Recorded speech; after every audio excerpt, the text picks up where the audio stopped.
Uşukda bellenip geçilşi ýaly 1990-njy ýylyň dekabryny Birleşik Milletler Guramasynyň baş assambleýasynyň ýürüýte kararnamasy bilen dördülen bütün dünýä ilat gününiň giňden bellenmegi dünýä jemgyýetçiliginiň ünsüni ilat bilen baglanyşykly meselelere, ähli hemde milli ösüş meýilnamalaryny we maksatnamalaryny, şerde umum meseleleň çözgütlerini gözlemäge çekmek nukdaý nazaryndan diýseň möhümdir.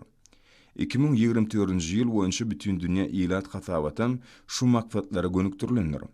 Onuň baglanan ykballar umyt sapaklary, reproduksiw saglyk we hukuk podugyny deňsizlikleri aradan aýyrmak diýen adam mazmuny şekillendirýär.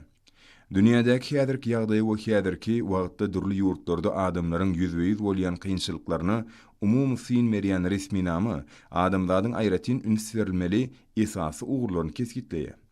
İlkinci nowatda bu reproduksiw saglyk babatda wenanlaryň hukuklaryny we mümkinçiliklerini diýişdir.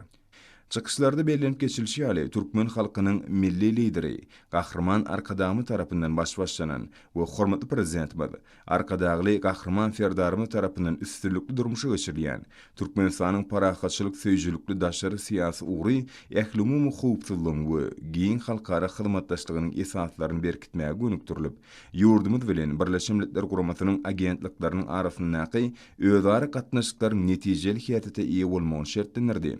Şunda Türkmenistan we Birleşik Milletler Guramasy häzirki döwrüň derwäs meselelerini çözmekde uzak möhletleýin strategik hyzmatdaşlar hökümine çykyş edýärler.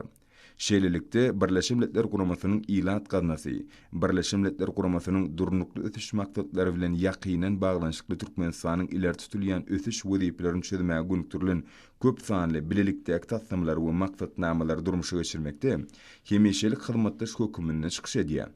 Durly maslahat beriş duruşuklary, okuw sapaklary we maslahatlar ýetgiderli esasy geçirilýär. Şeýlelikde bu şäheriniň çäklerini Türkmenistanyň Gyzyl Ýarymay milli jemgyýeti bilen Birleşik Milletler Guramasynyň ilat gaznasynyň arasynda özara düşünmek hakyny ähtnama gol çekildi. Bu resminama umumy maksatlary ýetmek üçin taraplaryň mundan beýlägem hyzmatdaşlyk etmäge bolan gyzyklanmasyny tasdiklady.